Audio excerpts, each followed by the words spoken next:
Hey y'all, Farmer Jesse here. Yes, this is a jacket. It feels a little weird to be wearing a jacket. A little weird, a little exciting, a little scary. I don't know. Fall's coming, y'all. Anyway, today's video I'm kind of excited about. This is about cover crops and their potential in the no-till / everbed system. So, let's do it.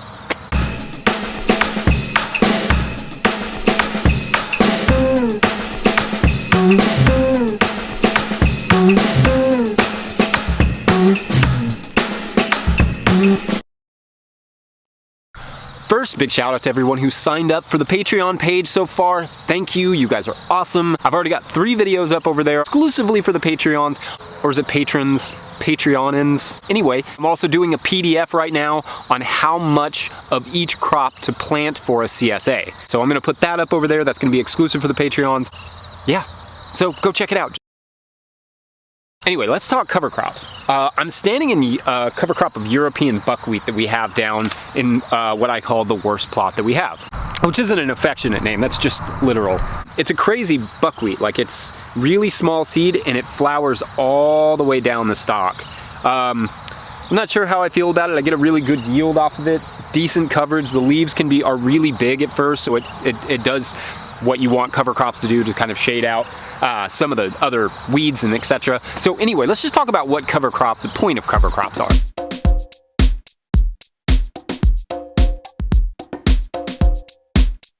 Now you'd use a cover crop for many different reasons. One of them is you'd maybe use something like buckwheat in the summer just to get a crop down to kind of shade out weeds and keep a soil photosynthesizing while you are waiting to put another crop in there. So maybe you pull your potatoes out, put a run of buckwheat, and then after that you'd plant your garlic. It could be a million different iterations of that. Other reasons you might use cover crops to kind of keep your soil in place, especially in a tillage system. You want to use cover crops because the root system will actually help hold tilled soil in place. That's important in a tillage system.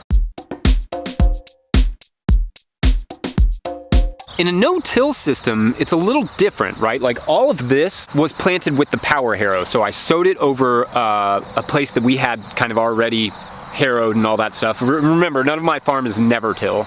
It's all transitioning no-till.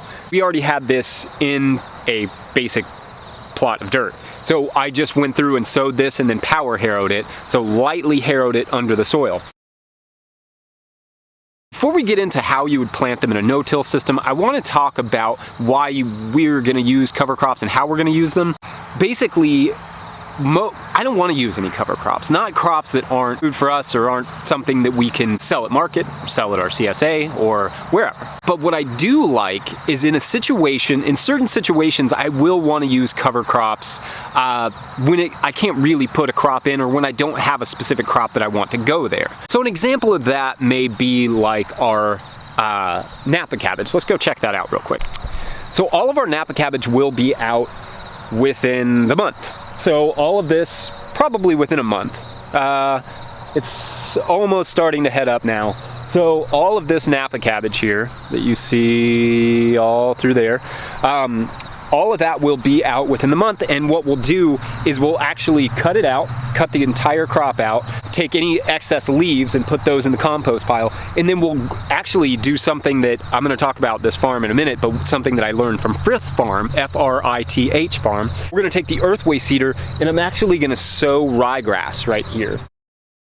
That's something that's going to be employed a lot on our farm, is not broadcasting cover crop like you would in a tillage system and then harrowing it in.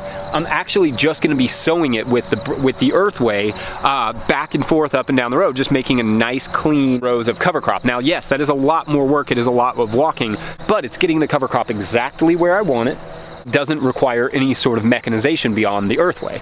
And the reason I'm using rye instead of maybe instead of a winter crop or something is because I already have all the winter crops I can grow for the most part right now. I'd hope to get up to the point when every crop is an edible crop, is not just a cover crop.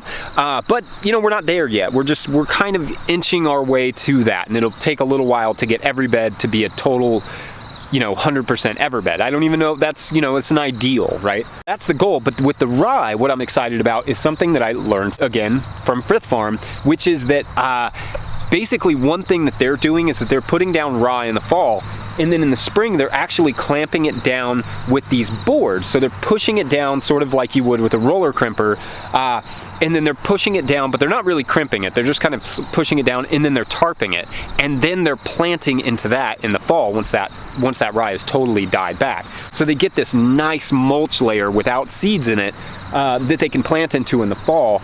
And I thought that could be a really cool idea, since this plot is going to be all lettuce next year. This whole plot, even with that cover crop, is going to be all lettuce next year. I thought that could be a cool idea for planting our summer lettuce that isn't a boiling hot black compost bed, right? So I'm always looking for different options for that, and cover crop could actually serve as one of those, especially this kind of rye cover crop, because it's a much lighter color. So yeah, that won't just be for the Napa. That'll be for any crop that totally comes out. I'm actually gonna sow rye, I think rye, just rye right now. I've also done peas, winter peas that work really well, vetch and all these other things. There's plenty of winter crops you could do wheat and all sorts of things. I really like rye. It's a really good crop for the rhizosphere. A lot of interesting things for the soil. And so I'll be doing that for every crop. And really the reason, it kind of goes back to the everbed thing, right? Constant photosynthesis. You want to be feeding those microbes, the exudates, the sugars, the good stuff from the plant photosynthesis. So they're turning all that sunlight and carbon dioxide into sugars, and then they're giving those to the microbes, and the microbes, if you keep a cover crop in there, you can keep those microbes fed all winter, and then early in the spring they already have a really good food source, so they're already there ready to go when you put your plants in, keeping all that microbial life and all that microfauna fed, so ready to go in the spring. And I love that. That's part of the everbed system, is just keep all that stuff living, so that when you put a crop in, it just jumps because you have all that ready to go. And what I like about cover crops in the no-till system, Frith Farm does this, and I think this is really cool, is that they use the cover crops in place of things like compost. So that cover material is the cover crop. So whereas a lot of people may use straw or hay, which often come with weed seeds, using your own cover crops means you can manage that weed seed population. And it means you can reduce the amount of money you are spending on compost. Like I said, a bed of compost costs us to set up about 1 yard, if not a little bit more, depending on the quality of the compost. So you want to cover a bed entirely, it's going to take you probably $25 to $35 per bed. It's a lot.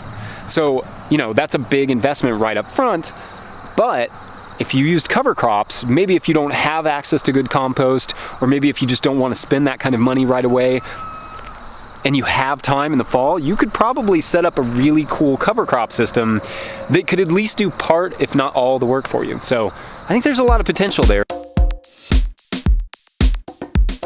Cover crops, you also have the added benefit of pollinators, especially buckwheat. We like to let it flower for a little bit. Bees love it. All sorts of native pollinators love it. Sometimes when you walk by this thing in the middle of the day, it will be buzzing. It has its own soundscape, and it's amazing and loud. It's like a very tiny metal band. The highest order of the everbed system and of the no-till system, in my mind, is to always have a crop in. A crop that you can eat, at least, or sell. So lots of winter crops exist that you can do that with in our climate. Some climates that may be harder. A lot of times that may take a lot of cover, so you may need a lot of cover material to really pull that off.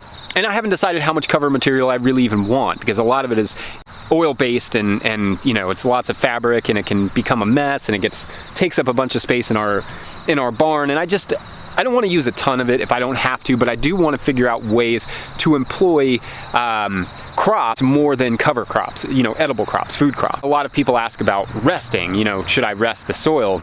And generally speaking, I think the answer is, as long as you're feeding the soil, you don't have to worry about resting it, right? You don't want to starve it. I think starving it is more dangerous than growing crops in it, especially for all those microbes. Like, you want to keep a healthy population of those alive.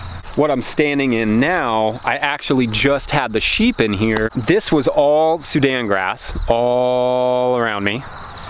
It's all Sudan grass, and Sudan grass is cool. It's just got a ton of biomass. It supposedly doesn't add a lot of carbon. There have been studies about that, and it's better eating the next crop than it is for adding carbon to your soil, apparently. But what I like about it is that you can mow it once, and then if you mow it high enough, it'll actually regrow. So what I did here was I mowed it once and let it regrow partially, and then I put the sheep in here so you can see, boom, they came in and they just ate what was left, and now it's kind of regrowing a little bit. But what ultimately is gonna happen is that I'm gonna tarp all this, and I think we're gonna turn all of this into strawberries. Have some of our CSA members come out and pick their own strawberries. That'd be fun, right? I already showed you guys this plot, started to make the beds. I've still got 4 more beds to make for the garlic patch this year, but all the rest are under tarp now. So basically, had this to Sudan grass and buckwheat. Had the sheep go in and mow it for me, and then I mowed those stobs, and I started composting it. So these are all composted beds. So I will have the material from the compost, the material from the cover crop, and then the manure from the sheep, which is kind of a fun little combo. Anyway, it's a lot, so let me know if you have any questions about that. That's about it. Don't forget to check out the link to the Patreon page. Don't forget to like this video. If you like this video, also, I linked to Frith Farm down in the show notes, so check them out. Make sure to subscribe if you haven't subscribed. Anyway, thank you all for watching, and this has been on my tail the whole time. Scoot doot! Say hi, kitty!